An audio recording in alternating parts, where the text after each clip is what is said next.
Thanks to Miss Spudnut and Caveland the Plan for helping with the funding for this video. If you'd like to get your own special shoutout or get some special perks on the side, consider joining the Patreon today. These perks are also available through coffee and channel memberships. The links are in the description.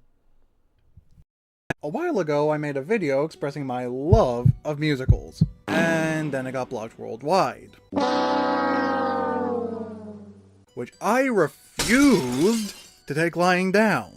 So after blowing through an excessive handful of hours, I managed to make enough background music changes to the point where YouTube finally finds it acceptable enough to keep up. And after all that, I'm starting to work up the urge to talk about musicals again. I love the genre that much. Movies with songs that could be upbeat and catchy, or relaxing, or emotional, or just flat out beautiful, while still helping the story flow. I always found that to be such a fascinating and wonderful genre. I had to talk about musicals again! I mean, just look at the last video. I still love those musicals, but those were all live action. Why should I stop there? I'm gonna take it a step further this time by going into musicals that were animated. Animated musicals have been a widely beloved genre for decades, brought to us by many iconic producers, from Disney to Don Bluth, and many others in between. These kinds of movies were praised by many over the years, including me. So let's go through what I have to say are the top 10 animated musicals. This is going to have advantages and disadvantages compared to other countdowns I've done in the past. Advantages, as the limits are highly free-ranged, as I'm just talking about animated movies with songs, but then again, there are also going to be disadvantages. I swear, it'll be a miracle if I can dodge copyright after this. Alright, time to dive in.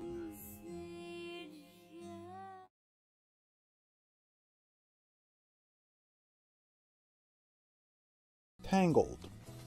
In hindsight, I would have never expected a story like Rapunzel specifically would have made this nice a theatrical musical. Though I still wouldn't say it's the most memorable, and even taking a few more run-throughs than expected to keep enough of the movie's characters and details from slipping my mind, I can still give them credit for everything that did stand out and work surprisingly well. There was a fairly strong balance from what I've seen in the story here, going between some fairly strong dedication to the original source, and sometimes not being afraid to have it go in newer directions to make it more of its own thing. One of the biggest creative choices shows more in the characters, like giving Gothel a bit more of a personality and a bigger motive to keep Rapunzel to herself. Being her literal way of living is a fairly solid explanation that Gothel's toxic side should keep showing Rapunzel, but mind you, I still wouldn't say it's all that justifiable. Eugene was also quite a standout too, and the voice performance and energy from Zachary Levi helped make him a bigger staple. His confidence and wit worked well while alongside Rapunzel, and personally it was quite the breath of fresh air to see a Levi movie that didn't slap me in the face with total cringe. And best of all, Mandy Moore greatly delivered for Rapunzel, through her acting and passion for some scenes and especially the solo numbers. A lot of the other songs were pretty great too, but I feel Rapunzel was the one who really drove home on her singing.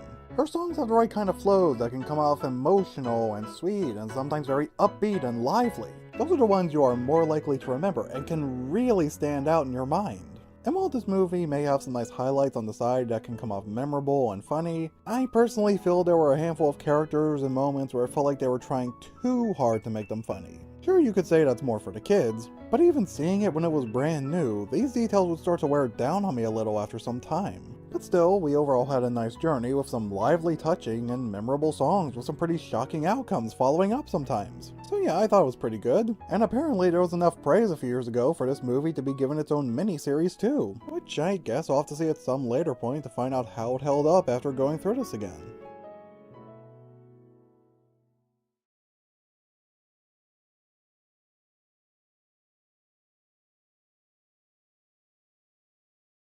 Charlotte's Web. Based on the iconic E.B. Whitetail comes this timeless and very touching movie. No, not that one. Yeah, that's it. So throughout this story, we see the journey Wilbur the pig's put through as he moves to a farm to make it on his own. Yeah, it may not be the most memorable story for some, but I'm sure those who do remember it certainly do for the sweet, emotional impact it gave off. Throughout a big portion of his life, Wilbur worries for his mortality, which would make sense as we see the different positions he ends up going through, even since his own birth. He befriends Charlotte, who helps give him some value in an attempt to stray away from the possibilities he's been dreading. Which is nice, but in the end, it's unfortunately Charlotte who meets the fate he feared this whole time before he himself got to it. From that and the fate of losing all of Charlotte's babies and even other encounters from the other animals, he witnesses the effects from different angles instead of encountering them himself to still get the idea of how much it can hurt. Which comes off as kinda ironic, but also very sad as you're seeing all this from Wilbur's perspective. And also it puts a lot of sympathy on a spider of all creatures, which I think we can imagine it wouldn't be easy for a lot of people given what they're usually capable of. But a bit more on the lighter side, there are the songs added specially for this movie.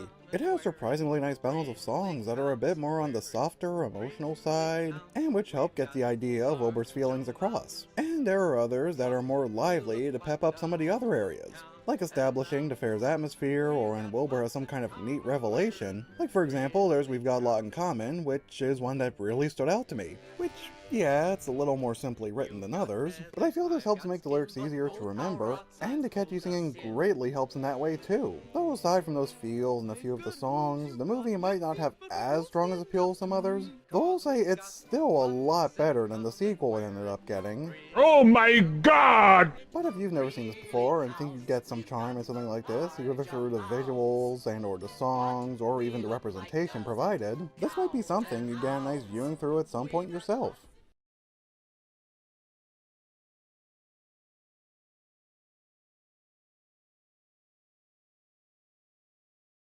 Anastasia. Definitely one of the biggest staples we've gotten from Don Bluth's legacy. Well, at least I think so. I may not have seen that many of his films, but if nothing else I can say this was a huge step up from... Why isn't it that way, do you suppose? Please stop trolling. So through all the nice flowing visuals and memorable characters with singing and sometimes dancing sequences comes a fairly intriguing story to glue it all together, as Anastasia, or Anya as she called herself, goes on a big journey with Dmitri and Vlad, all while steadily regaining her memory along the way. A majority of the characters came off pretty neat already, and there was also quite a variety of actors I recognized playing those characters, like Kelsey Grammer, Meg Ryan, John Cusack, Hank Azaria, and of course Christopher Lloyd who played Rasputin. Going into this, the only song I was familiar with was In the Dark of the Night, and that turned out as great as I remembered. That song alone seemed to have been adored by many people over the years. It may even go down as one of the all-time most iconic villain songs. But after this viewing, I got to hear some of the other songs too. I ended up getting a big liking from some of them, like Learn to Do It, A Rumor in St. Petersburg, Journey to the Past, and the beautiful Once Upon a December. These all gave off a big presentation that came off pretty, energetic, and made for a very memorable, albeit a little historically inaccurate, but overall enjoyable watch for anyone who might want an example of what Bluth was capable of at his best. In fact, I kind of feel the drive to check out some more of his movies I've never seen for myself at some point. Though the only reason this movie's not placed higher is because, well, as much as I like the songs, I personally feel the pacing for some of those songs and moments might feel off a little out of place in some parts of the story sometimes. Obviously, they're not always a problem. I mean, I still think the good outweighs the bad, but a few slips were noticeable and can come off a little distracting sometimes. Like how quickly events or some emotions can transition, or how quickly we get to one song that ends up kind of short and forgettable after having a huge number that can come off really catchy or impactful. I don't know. I just feel this particular kind of linear structure could have had a bit more planning for some of those smaller details. But still, this was one of multiple gems Bluth gave us through his cinema reign, and I certainly plan to see more of what else I might have missed out on. And while probably skipping over some of those other films.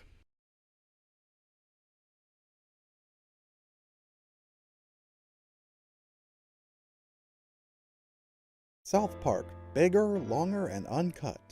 I believe South Park needs no introduction at this point, as it's one of the biggest features we still have from Paramount and Comedy Central to this day. And I think it's fair to say this movie was one of the biggest staples we've gotten in the legacy, especially from the earlier seasons. While I was never really a huge fan of the show itself, I still have a nice time revisiting this movie every now and then, and I can see this serving as a nice beginning treat for some newcomers too, as they give full examples showing the iconic animation style and what there is to know about a lot of the characters and the humor provided, and it's all backed up with some pretty memorable songs, with some of my favorites being It's Easy MK, mostly surprising me by how well Mr. Mackey and the kids were able to harmonize together. It was a lot catchier than I was expecting. And the Brian Boitano song was pretty good too, both for the singing again, as well as the positive thinking to help follow it for the main characters. I could keep going on about how greatly these songs slap, but I think you get the idea by now.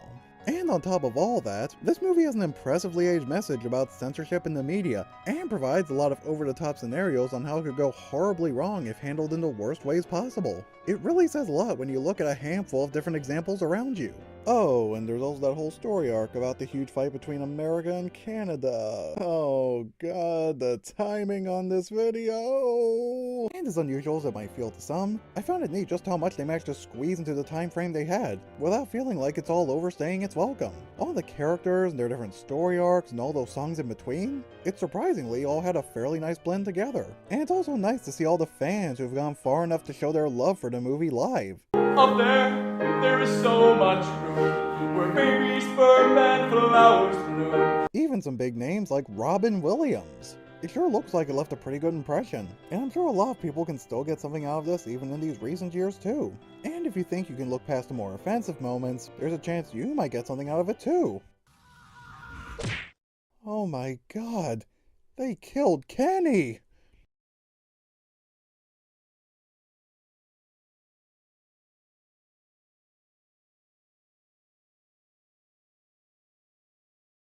Aladdin. This one always held a bit of a special place in my heart, as it's probably the first Disney movie I recall ever watching as a kid, and a lot of it holds up pretty well after all these years too. This may just be biased out of nostalgia, but I find my longer history of this movie to be more memorable that way. To see Aladdin and Abu done on the worst of their luck until Aladdin meets Jasmine and forms a nice pair together. It's a story that starts off pretty simple and has this huge grand finale, and it brings a lot of nice touches. With the simple start Aladdin has, I'm sure a lot of people see where he's coming from, and that makes it easier to root for him. And that helps make the payoff feel even more worth it in the end.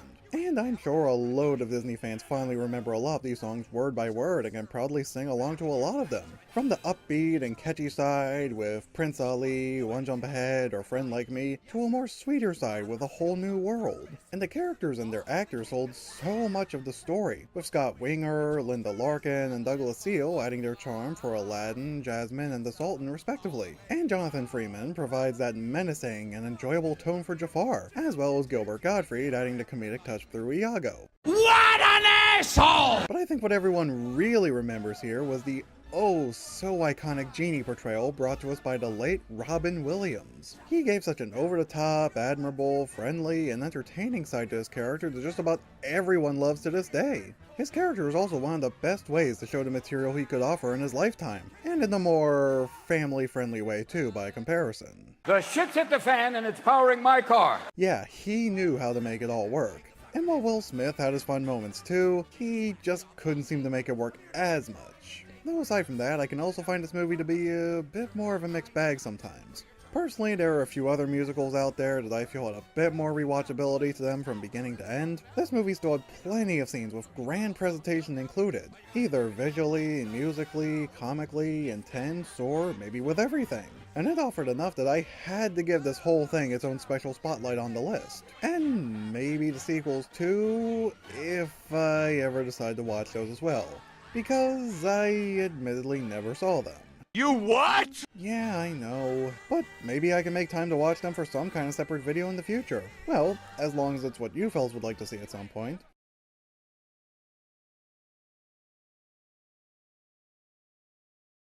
Wackos Wish.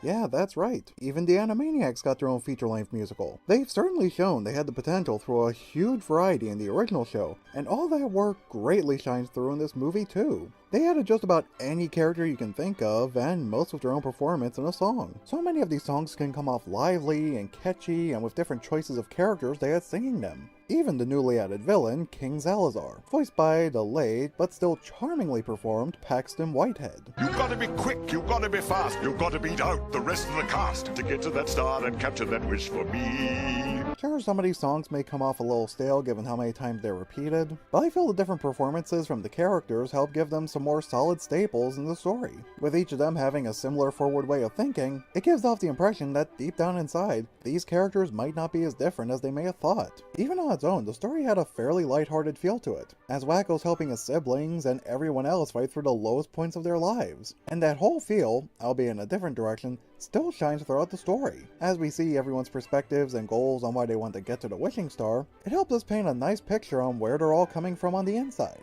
And it helps show a deeper feel for a lot of these characters we've known for so long. And while they may have their fights and arguments sometimes, they still have a bit of a soft side by sticking with each other through hard times like these. And it feels surprisingly nice when you think of it that way.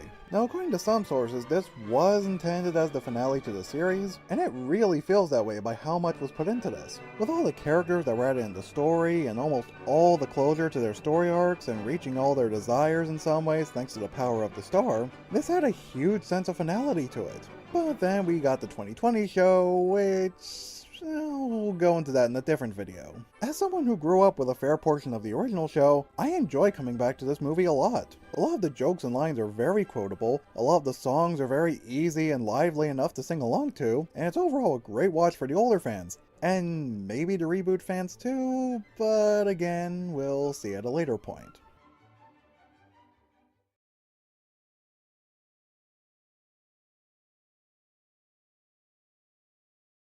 Cats don't dance.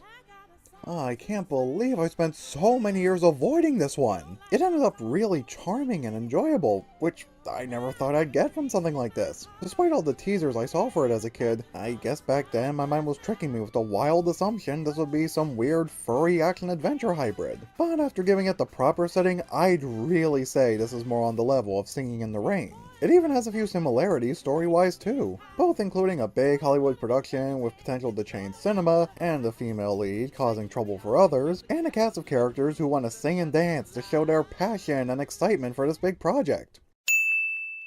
Oh hey, even they made the connection too.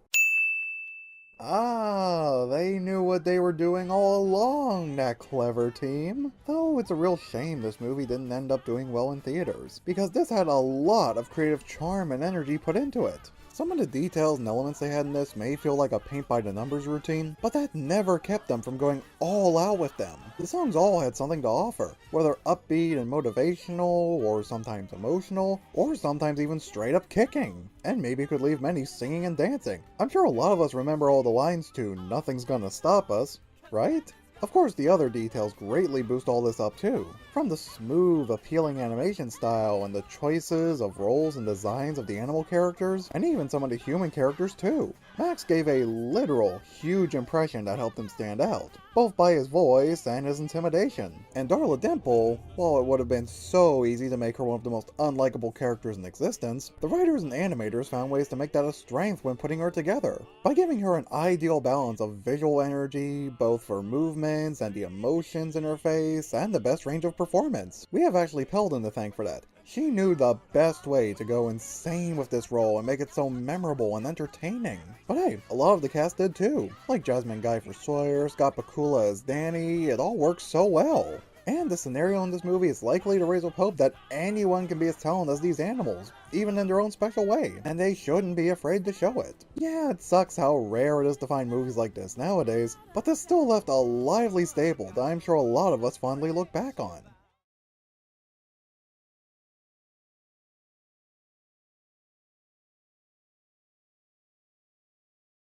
The Lion King. At the very least, we know about the different levels of inspiration this movie alone sprouted. From the great classics to the... well, you know. Oh no! And even worse still...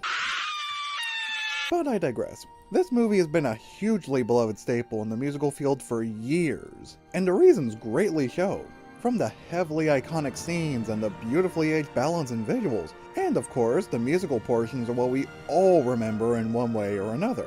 Whether it's Hakuna Matata, I Just Can't Wait to Be King, The Circle of Life, or even Be Prepared. The list goes on, and it seems like they all hold special places in many hearts too. And even with all that said, I feel the story and characters themselves deserve some respect too. The main focus goes through Simba's life, and he gets quite the complete closure in the end.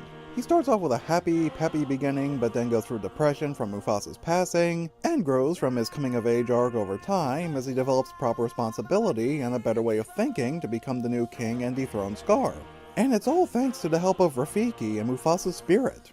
Obviously, it's not the most realistic example, but it seems like these can serve as encouragement for so many people who might be close to moving on to a new step in their own lives. It's a very common aspect in different ways, and I feel this can be a beautiful way of looking at it. And again, the characters and the choices of voice actors really help boost this up too in different ways. With James Earl Jones providing the iconic wisdom for Mufasa, Matthew Broderick nicely delivers the soft and bold structure of Simba, Jeremy Irons has a wonderfully underrated villain tone for Scar, and there were the added stars for the comedy side too, like Nathan Lane, Ernie Sabella, and one of my favorites, Rowan Atkinson.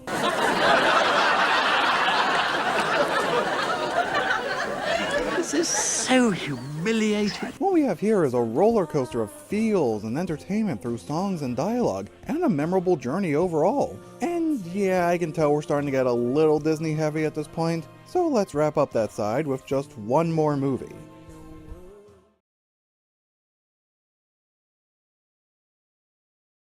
The Nightmare Before Christmas.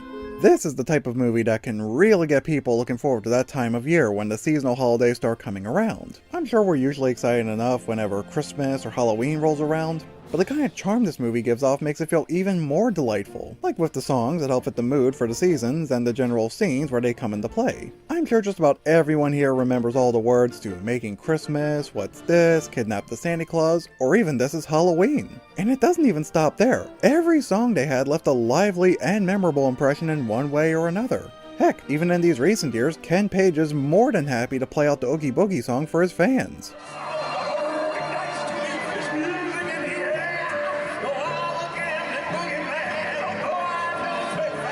I've seen a lot of people praise the stop motion in this movie, and for good reason. The work that Rick Henriques and his team put into these characters and the designs gives off a huge visual pop.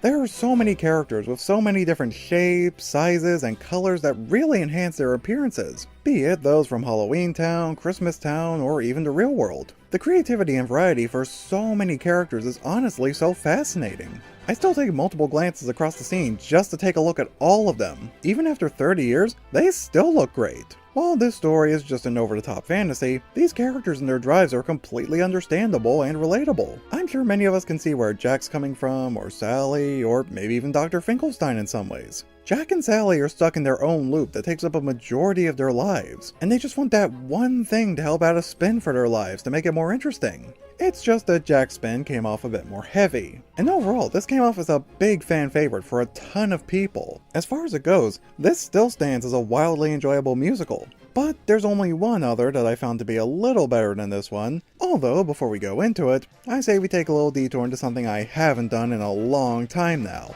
Ladies and gentlemen, it's time to check out some honorable mentions. Steven Universe, the movie. Like I said a while ago, this movie's basically the most I've seen from the show. And now that I'm reminded of that, I still feel like I should make time for the show at some point. But who knows when that'll be. Regardless, I found this movie to be a pretty decent first impression for the series. It had some nice memorable songs, a great demonstration of the visuals, and a generous introduction for the characters through some of those songs and other various scenes. Man, it's almost like they knew this would be someone's first experience with the series. Imagine that. Now, I would have put this movie on the list, but as some of you may know, I gave this movie a whole video to itself a while back, and yeah, not much has really changed. But maybe we'll find a difference whenever I actually sit down to give the show a shot. We'll just have to see. Sing a bit of harmony.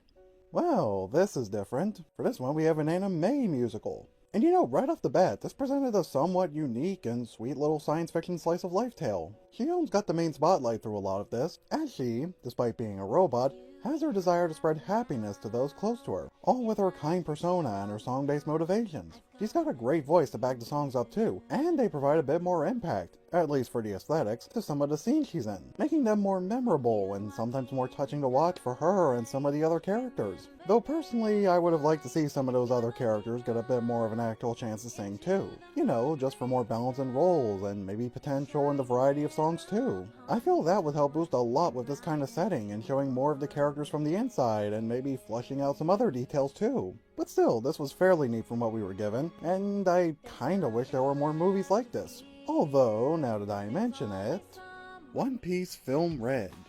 Hey look, another anime musical. Oh, maybe this genre should get a separate video in the future. Well, anyway, just like with Steven Universe, this movie was my first real experience with the series, and it surprisingly came off as a fairly nice ride. There was a lot of creativity shown through Uta herself, through the sequences in her songs and the many details she presents in her Sing Sing world. And while her songs may have quite the variety and can really slap sometimes, they also serve as a pretty big challenge for Luffy and his crew to fight off. Sure, her music was used as a threat to the land, but I can't deny they had a lot of charm and beat both visually and musically. And much unlike Sing a Bit of Harmony, she was the main pop star everyone came to see, so it made a lot of sense that she would basically get all the songs. Though ironically, as much as I enjoyed Uta, I also had a few issues with her, mainly around the end. I feel her motives made a bit of sense, but her revelation and redemption felt a little rushed too. Considering everything we learn about her in this movie, I feel they should have probably made a separate installment for her closure. Maybe just to give her wrap-up a bit more of a proper pacing. But despite that, she and her songs were fairly enjoyable. Will it be enough to get me to watch the show though? Well, I'm still not sure yet. Since, you know, I'd have to watch over 1,000 episodes just to catch up. But hey, if Pie Disliker managed to make it through, maybe I can too at some point, and only time will tell. Jonah, a VeggieTales movie. I wouldn't really say I'm a hugely religious guy or anything, but regardless, VeggieTales has a fairly solid place in my childhood. I still enjoy looking back on some of it from time to time, and this movie especially. Sure, this movie may have led to some pretty heavy misfortunes down the road for the franchise, but that never tarnished the charm and joy the movie itself gave off. There may not be as many songs as you'd think, but the songs that are included still have their value in their scenes. I swear, there have been random times when I'm walking down the street and Second Chance starts blaring in my head. And hey, there's a chance you might get something out of the songs and the story too. Either by the involved themes, or the songs, or maybe the delivery and the actors' performances. And needless to say, this was a far more pleasant watch than, you know, this. Oh my god! But now I feel we've gone on long enough, so let's go to number 1. And now...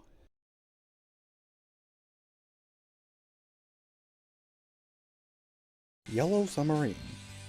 Yeah, I know for many this might seem like a weird choice and with little thought for the number 1 spot, but you'd be surprised. I've seen a lot of unique and gorgeous meaning in this movie as a kid, and a lot of it held up really well over the years. Well, except for maybe a few outdated jokes and slight animation errors and brief effects, but aside from those, this movie has a lot of appeal to offer. As someone who grew up with a family of Beatles fanatics, I can imagine this might seem a little biased to some outsiders at first, but despite that, I see a lot of different aspects here that make this feel really special and memorable in different ways. The Beatles themselves were given some very iconic designs that fit fairly well with how they looked back then, and worked perfectly with this animation style. The style itself was pretty charming on its own, albeit very limited back then, but the producers knew how to take this limit and really bring it to great heights and give smooth flows to some objects and eye-catching details to many different atmospheres they were all put through during their journey. It shows in different ways as they're traveling with young Fred and Jeremy and encounter the Blue Meanies. And the Chief was especially an enjoyable villain. He had an amusing range of having some goofy, over-the-top moments, but also coming off as a threat when he needed to. There was also a notable balance of thought and creativity that was placed when drawing out each individual area and the creatures that lived there. There's so much different color schemes and background effects that there's always something that will make each sea stand out in their own way and grab some interest. But at the same time, you could tell there were limits set in place here too. I mean, had they gone too far, it would have probably ended up looking something like, you know, Problem Solvers. And on the musical side, they had a fairly balanced choice of songs that I feel work as a nice beginning sample for anyone who never really experienced much of the Beatles and might like to hear some of what they were capable of in their legacy. I still fondly enjoy some of these scenes, like with All Together Now, Lucy in the Sky with Diamonds, or All You Need Is Love. And there's a chance you'll enjoy them, or some of the other songs too. But to me, the best thing about this movie is how the overall story feels like a massively dedicated love letter to singing and music in general. All the color and life you see in Pepperland is a result of the music shared throughout. Then negative changes start to show when the Blue Meanies wipe out Sgt. Pepper. I was frozen today! And from there, they drain out all the music and energy and thus taking away all that color and life, practically turning everyone and everything into looking like stone. Then the Beatles come around, start up their singing, and it's all restored to its full beauty. And this kind of metaphoric layout sort of shows through by adding details and charm to some other places that originally didn't have much to start off with too. Like the Sea of Science with only a northern song, and Nowhere Land with Nowhere Man. But you can probably see where I'm coming from at this point. This kind of storytelling layout and the way it's distinctly shown shines for a lot of the other musicals I mentioned in this video, and it shows for basically any musical in general. And heck, these kinds of examples they show in this movie through their music and singing have a very close resemblance to ideally setting the mood in further areas of media and maybe some aspects of real life too. And if you think about it that way, and probably take the time to look around your area, I'm sure you can find a little beauty that can touch you too in some ways. Maybe setting the kind of positive mood you'd want to see in the place you're living in, and that maybe a little touch of singing and music or any kind of song in general can help keep that mood going and show a bit of beauty in maybe your area too. It kind of seems nice when you see it that way, doesn't it? Ah man, that was all so good to dive into. Again, I've made it no secret that I love the musical genre, and it felt great to look back on some of my favorites, and that definitely includes Yellow Submarine. I've been hinting in older videos about how much I'm into that movie, and I wanted to talk about that one for a long time, but while trying not to go too deep into what Image Movers tried to do with it a while ago because, well, you know. There's only one way to go out. How's that? Singing! Okay. Now, of course, everything I've said throughout this video was mainly just my opinion. So if by chance you agree or disagree with anything I said, that's fine either way. Maybe there's a chance you've liked some of these musicals more or less than how I placed them, or maybe you simply hated one altogether, or maybe there's one you feel I should have included on the list completely. Whatever it may be, feel free to let me know. And hey, maybe I can use your feedback for a future video. Because trust me, I know there are still plenty of other animated musicals out there, and I'd love to have an excuse to talk about more. And maybe I can go into other branches of the variety too, like going into some musical episodes from cartoons or various TV shows. I can see a lot of fun coming from something like that, and I'm hoping to have the time and availability to start something like that somewhere down the road, but like I always say at the end of these videos, we'll soon see, won't we?